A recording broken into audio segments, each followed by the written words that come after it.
Olá, pessoal, tudo bem? Sejam todos bem-vindos. Iniciaremos agora a segunda aula do módulo de Biossegurança e Enfermagem. Eu conto com a atenção e colaboração de vocês, né? Para o entendimento dessa aula, é necessário que os conhecimentos da aula 1 sejam consolidados, portanto, os conceitos, para que nós possamos compreender e, consequentemente, aplicar na nossa prática e exercício profissional como um todo, né? Eu vou compartilhar agora com vocês aqui a nossa tela e eu peço que vocês acompanhem criteriosamente tudo que eu disser e façam a suplementação e a consolidação do conhecimento a partir da literatura que já foi disponibilizada para vocês.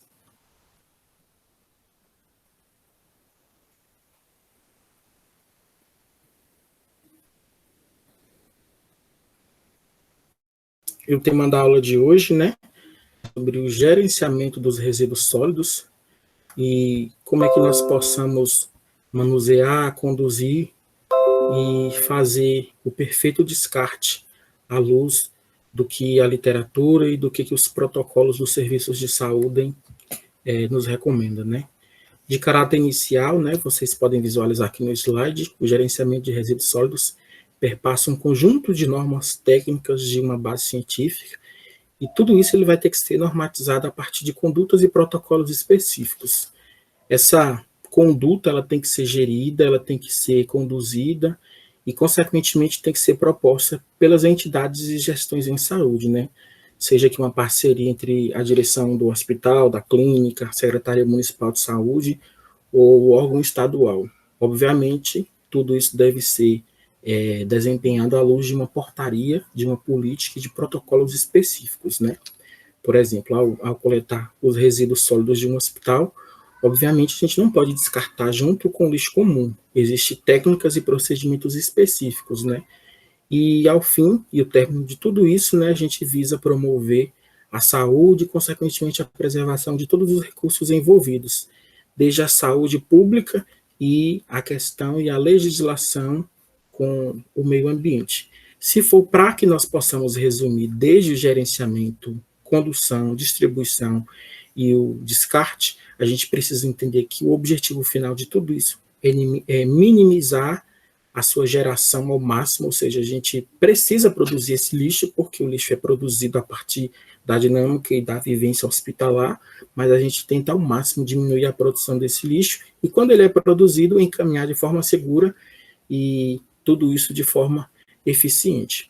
Então, para mais, vocês precisam observar aqui que nós temos um mapa de risco, né? E esse mapa de risco, ele perpassa esse caminho que seria as etapas da elaboração. Ou seja, primeiro eu preciso conhecer o processo de trabalho e o local analisado, a minha prática profissional, onde é que ela acontece, seja em uma clínica de emergência, seja num ambulatório, seja numa policlínica de especialidades, eu preciso entender qual a dinâmica profissional naquele espaço que é feito. A partir disso, eu preciso identificar quais são os riscos existentes no local analisado. Por exemplo, os riscos existentes em um posto de saúde é diferente dos riscos existentes em um centro de tratamento para pessoas soropositivas com doenças infecto-contagiosas. Os riscos existentes em uma UPA é diferente de um hospital do COVID. Então, por exemplo, em um hospital do COVID, eu preciso entender que aquele local confere riscos para as pessoas de natureza infecto-contagiosa. Então, desde a minha elaboração de condutas e de protocolos e de EPIs, elas devem ser propostas à luz e da realidade desses riscos eminentes. Obviamente, eu não trato pacientes com Covid em uma unidade básica de saúde, né? As condutas e o gerenciamento, consequentemente, a produção desses lixos hospitalares e de clínicas e de ambulatórios, eles têm que ser de acordo com a necessidade de cada dinâmica de cada unidade, né? A partir disso, eu preciso identificar quais são as medidas que podem ser preventivas, isto é, o que eu posso fazer para prevenir a manifestação desses agravos, e depois disso eu vou conduzir e tentar criar meios eficientes e eficazes, né? Obviamente, eu preciso também dos indicadores em saúde. O que seriam esses indicadores em saúde? Esses indicadores em saúde seria o retrato epidemiológico da unidade, do hospital, para a partir deles eu começar a pensar caminhos e alternativas. Depois de tudo isso, a gente faz o levantamento desse ambiente, né? Qual é o tipo de lixo que esse local, que essa clínica, que esse posto, que essa unidade produz. E, ao fim de tudo isso, eu vou elaborar um mapa de risco sobre o layout do órgão indicado através de círculos, né? Então, dado tudo isso que eu falei, eu convido a vocês a atentarem esse conceito aqui proposto por Matraini em 2006, que diz assim: os mapas de risco devem ser elaborados pela CIPA com a participação dos trabalhadores envolvidos no processo produtivo. Se eu vou produzir um mapa de risco de um determinado hospital, por exemplo, a construção desse mapa tem que levar em conta a participação de vários profissionais envolvidos nesse processo. Ou seja, a gente percebe aqui um diálogo entre a gestão, a administração e os próprios profissionais envolvidos, certo? E com a orientação do serviço especializado de engenharia e segurança de medicina do trabalho, no estabelecimento, quando houver. Obviamente, a gente não tem, né, essa formação humana, né, não existe esse tipo de profissional em todos os serviços públicos. Quando não tem, existe geralmente uma comissão ou um grupo de pessoas, né? No regional, por exemplo, existe uma equipe formada por enfermeiro, por médico, por técnico de enfermagem, para pensar e, consequentemente, tentar criar alternativas para que venha diminuir o máximo esses riscos de infecções e, consequentemente, construir um mapa de risco para que possa conduzir da melhor forma possível. Então, eles apresentam aqui um mapa, né? Ele está disposto em diversas cores, desde o amarelo, vermelho, laranja, que justamente seria um fluxograma visual para que a gente possa entender quais são os tipos de risco e, consequentemente, o que cada setor desse abarca, né? Abaixo disso, nós temos aqui uma legenda. Repare, por exemplo, a marca vermelha diz respeito ao risco químico e ela é crescente, pequena, é leve, médio e grande, ela é elevada. Então, se eu já entendo que a marca vermelha ela diz respeito aos riscos químicos, quando eu olho no meu mapa, eu vejo onde é que tem a marca vermelha. A marca vermelha é no almoxarifado. Então, aqui está armazenado ou, consequentemente, faz o gerenciamento ou alguma etapa de todo o processo como um todo. Aqui existe lixos ou componentes químicos. Por exemplo, na administração existe componente químico? De cara eu vejo que a única cor disponível aqui é o amarelo, né? Mas eu vejo o vermelho na linha de montagem e no depósito. No amarelo, por exemplo, está presente na administração, CPD na dispensa. Vamos lá ver o que está disposto na cor amarela. Na cor amarela está dizendo que é o risco ergonômico. O que seria o risco ergonômico? O risco de postura, né? Aquele profissional que trabalha sempre sentado ou numa cadeira desconfortável, sempre trabalha em pé ou pega peso. Então, a lógica e, consequentemente, a legenda diz respeito à construção de cada um de vocês. Repare que essa simbologia ela vai desde o lixo químico, o lixo mecânico, o lixo leve, o lixo ergonômico, o risco biológico e o risco físico. E vocês me perguntam, em um único departamento pode ter mais de uma cor? Pode. Repare que no depósito tem o verde, o azul e o laranja. O verde ele é pequeno. Qual é o manuseio que tem aqui? Risco físico. De repente, caixas pequenas que esse profissional tem que armazenar. Mas eu reparo que o azul ele é uma bola grande. Qual é o risco que tem aqui? O risco mecânico. Eu tenho aqui o risco físico leve e o risco mecânico grande. De repente, é um setor de centrífuga que manuseia e centrifuga, por exemplo, o sangue. Então, aquela centrífuga funcionando o tempo todo, confere um risco mecânico, um risco físico, barulho. Esse profissional que trabalha nesse setor, ele precisa obrigatoriamente usar uma EPI para proteger e assegurar a saúde e evitar essa poluição sonora. Repara que aqui também eu tenho uma bola vermelha grande. Qual é o risco aqui do vermelho? O risco químico. Talvez aqui eu tenha grandes estoques de reagentes, de soluções, de componentes químicos, que é utilizado ao longo de todo o processo. Obviamente, ninguém vai decorar, porque o mapa de risco ele varia e ele é particular de cada localidade. Dentro desse mapa de risco, a gente precisa entender que ele é útil para quê? A gente precisa entender que o mapa de risco nos traz a conscientização e a informação dos trabalhadores através da fácil visualização dos riscos existentes na empresa, como também reúne as informações necessárias para estabelecer o diagnóstico. O que é isso? Eu preciso desse conhecimento técnico para analisar e ver se aquele cenário, se aquela realidade é passível de ter uma determinada contaminação, um determinado risco, e a partir disso eu vou me situar para tentar promover a segurança e a saúde do trabalhador na empresa. Pensa comigo, né? Né? Eu preciso de um armazenamento grande de balões, de tubos, de torpedos de oxigênio, mas todo mundo sabe que o tubo e o balão de oxigênio ele é muito inflamável, ele pode pegar fogo e explodir. Vocês acham que é necessário fazer esse armazenamento? De que forma eu posso deixar esses frascos, esses recipientes que armazenam, por exemplo, oxigênio perto do armazenamento de gás, próximo a locais que tenha risco de ter pequenas chamas e faíscas de circuito elétrico? Não. Então, ao elaborar esse mapa, eu preciso assegurar que esse local ele confere risco para o armazenamento dessa determinada substância. Eu preciso colocar contêineres com caixas de vacina, e essas caixas de vacina têm que ser em um local frio. Se elas podem fermentar, estourar, explodir e liberar naquele espaço gases tóxicos e eu posso acabar inalando. Mas eu tenho frascos pequenos e eles não podem ficar tumultuados. Eu preciso de, no máximo, 3 caixas, umas em cima das outras. E aí eu posso colocar 4, 5, 6 caixas? Não. Então, o protocolo vai nos orientar de que forma nós podemos organizar para evitar o risco. E se tratando, gente, de recursos biológicos, a gente sabe que tudo isso é muito caro. Imagine, por exemplo, um lote de vacina do Covid. Imagine que uma dose é cara, imagine um lote que tem ali 10, 20 mil doses por um descuido, por uma falta de comprometimento, de entendimento quanto aos mapas de risco, podem ter graves e inúmeros acidentes.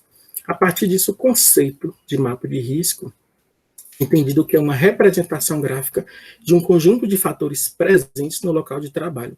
E eles são capazes de acarretar prejuízos à saúde dos trabalhadores, né? Foi o que eu disse para vocês anteriormente. E ele possui uma grande abrangência. O que é isso? Esse mapa de risco engloba o quê? Eles englobam todo o processo desde a geração de resíduos, por exemplo. Vocês, como enfermeiras e técnicos de enfermagem, irão administrar uma vacina, uma injeção. Imagine que aquela injeção foi aplicada em uma pessoa soropositiva, que tem AIDS. Eu não preciso saber se aquela paciente tem AIDS, eu só preciso desempenhar a minha técnica, que é aplicar a injeção. Eu posso descartar em qualquer lugar aquela seringa? Não, eu preciso descartar em um local específico. E, de repente, eu não sei nada de biossegurança, eu não sei nada de mapa de risco, descartei no lixo comum. O outro profissional que vai vir fazer o recolhimento desse lixo não sabe que naquele recipiente tem uma seringa, porque ele aprendeu que as seringas são descartadas na caixa de pérfuro cortante. Imagina que se ele acaba se cortando, se contaminando, ele acaba adquirindo uma determinada doença por conta de uma falta de atenção dos profissionais envolvidos no processo. Mas ele está pegando lixo e naquele local ali não tem seringa, ali tem papel, tem resto de alimentos. Então, eu não sei quando eu vou estar contaminado, eu não sei qual é o meu paciente que tem AIDS, eu não sei qual é o paciente que possui alguma doença infecto-contagiosa. Então, para que nada disso aconteça, eu vou me precaver com os equipamentos de proteção individual e entender que desde o processo do descarte, da preparação dessa injeção, desde a origem da geração desse resíduo e futuramente um lixo, ele perpassa essas atividades, ou seja, engloba todas as etapas, desde a hora que os insumos chegam, desde a hora que é armazenado nas prateleiras, desde a hora que eu manuseio, que eu administro e que eu descarto, e que existe um profissional que pega o descartado, coloca em caixas maiores e leva para o aterro sanitário, para os incineradores como um todo. Então, o gerenciamento e a lógica no mapa de risco engloba todas essas ações. E é importante entender que não se restringe somente aos hospitais, desde as clínicas e universidades como um todo. E essas ações, elas estão interrelacionadas à saúde humana e animal. É importante que vocês entendam que existe uma portaria de 2018 que dispõe sobre os requisitos de boas práticas, ou seja, essa portaria é um protocolo institucionalizado de caráter de lei, que vai operacionalizar e vai dizer o passo a passo para que tudo isso deve ser feito. Então, a norma pretende, prestem atenção, minimizar os riscos inerentes ao gerenciamento. Não existe aqui a palavra acabar com os riscos. Para que a gente não tenha risco, a gente não teria que manusear nada disso. Mas a gente precisa, ao máximo, prestem atenção, minimizar os riscos, para que a gente, por exemplo, como é que um profissional está 100% seguro de adquirir Covid trabalhando no hospital? Não indo para o hospital. Ir ao hospital, embora ele esteja com os EPIs, com a máscara, com a luva, esteja imunizado, isso vai lhe conferir uma maior proteção, embora ninguém está 100% seguro. Então, o protocolo e as leis vai assegurar ao máximo os riscos de contaminação e, consequentemente, evitar possíveis danos à nossa saúde como um todo, né? Então, essa normaria ela vai minimizar esses riscos, como também vai fazer gerenciamento de resíduos no país, no que diz respeito à saúde humana, animal, bem como à proteção do meio ambiente. Por que é importante a gente falar aqui do meio ambiente? Porque é o resto de tudo isso, né? Onde é que eu vou descartar esses meus resíduos?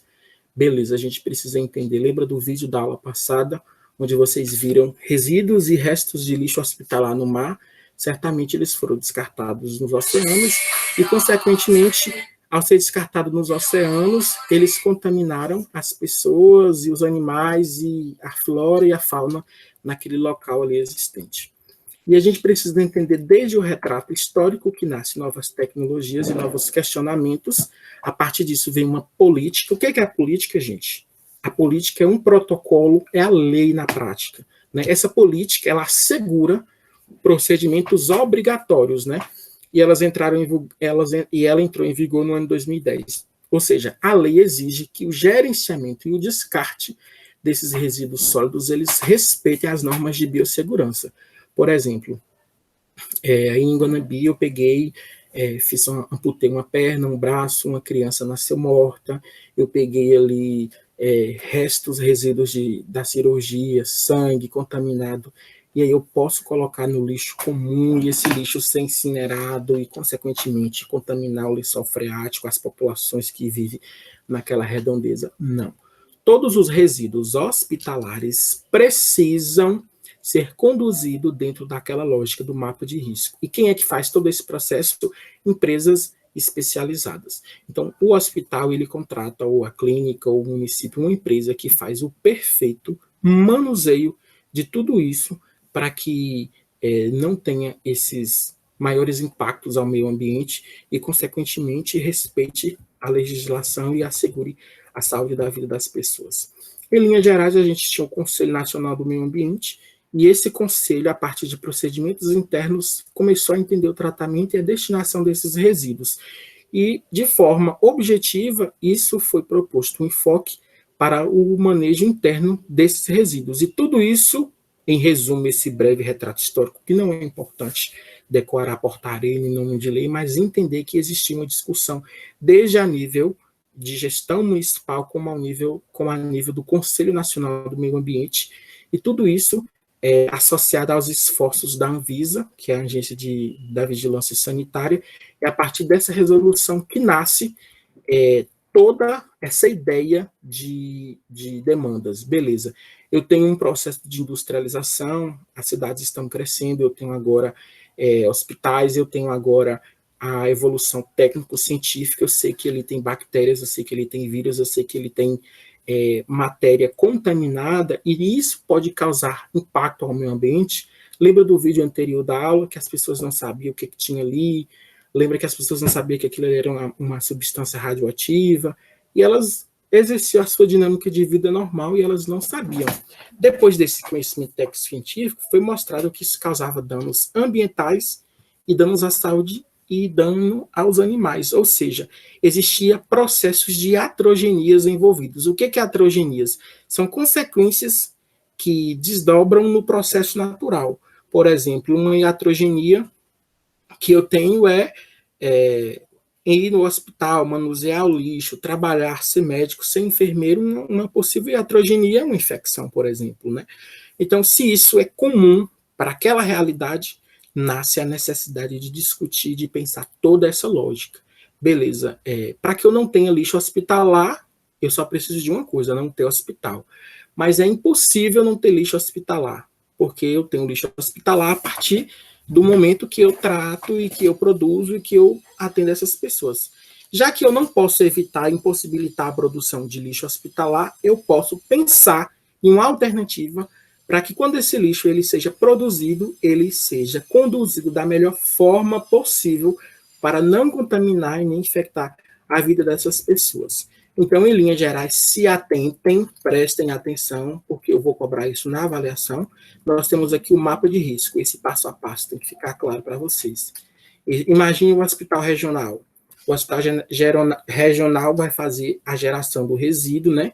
Se eu for fazer um recorte ali naquele saco de lixo ali, eu vejo que tem seringa, tem algodão, tem sangue, tem, de repente, fragmentos, enfim, tem uma série de coisas envolvidas no processo.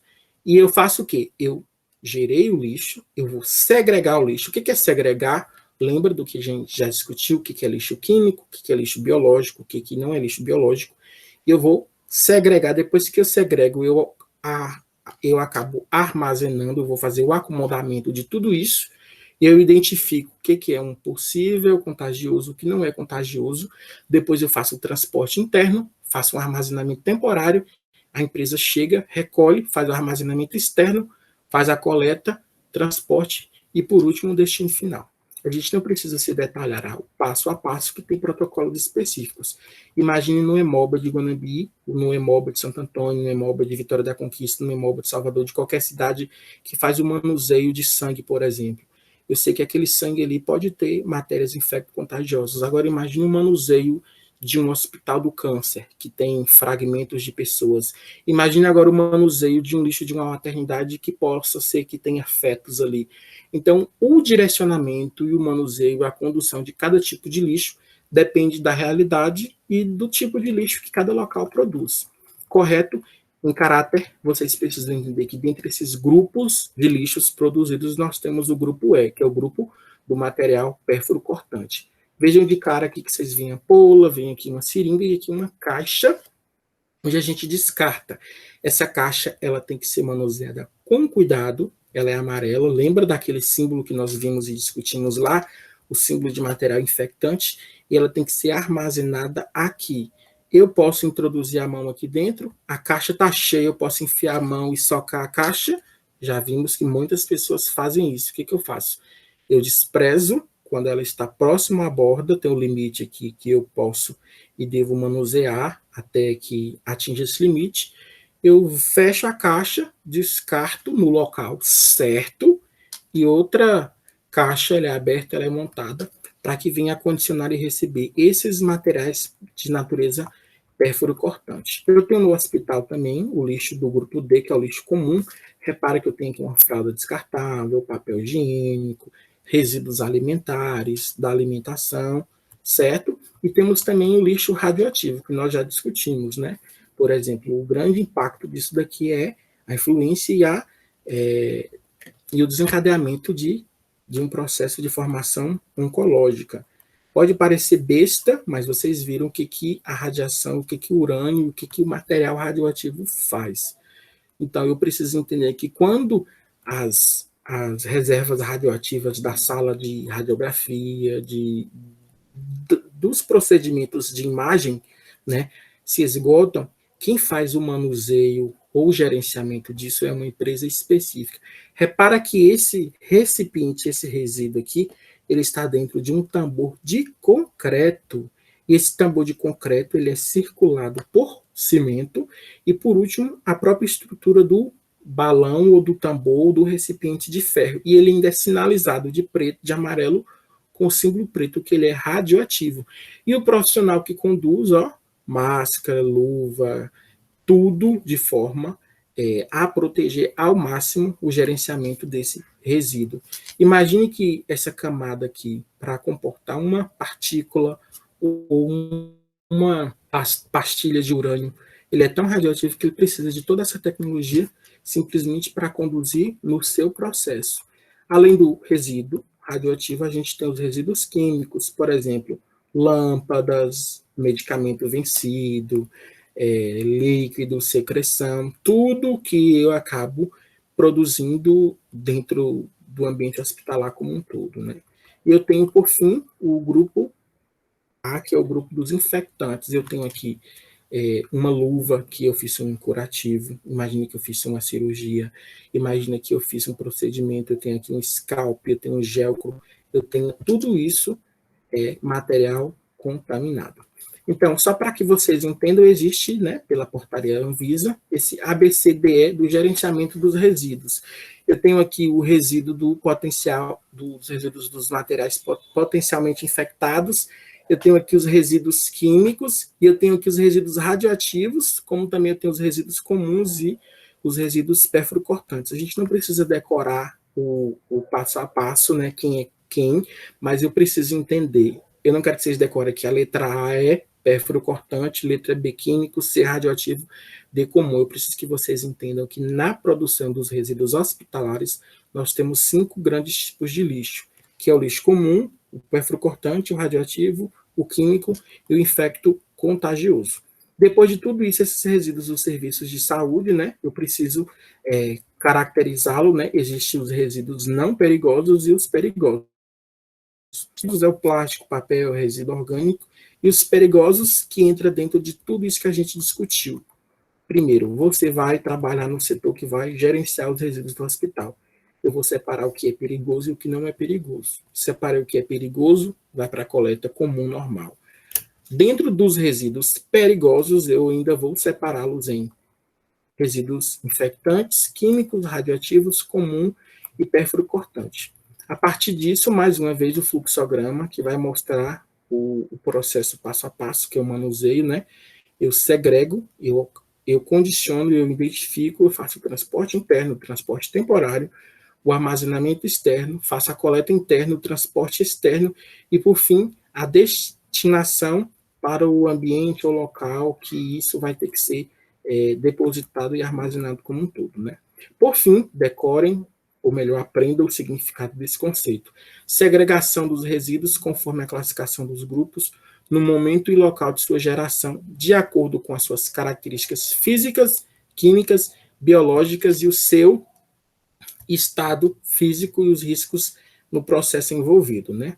Em linhas gerais, né, em biossegurança consiste na separação dos resíduos contaminados de saúde no momento e no local da respectiva geração de acordo com as características físicas, químicas e biológicas e o seu estado físico e os riscos no processo envolvido, né?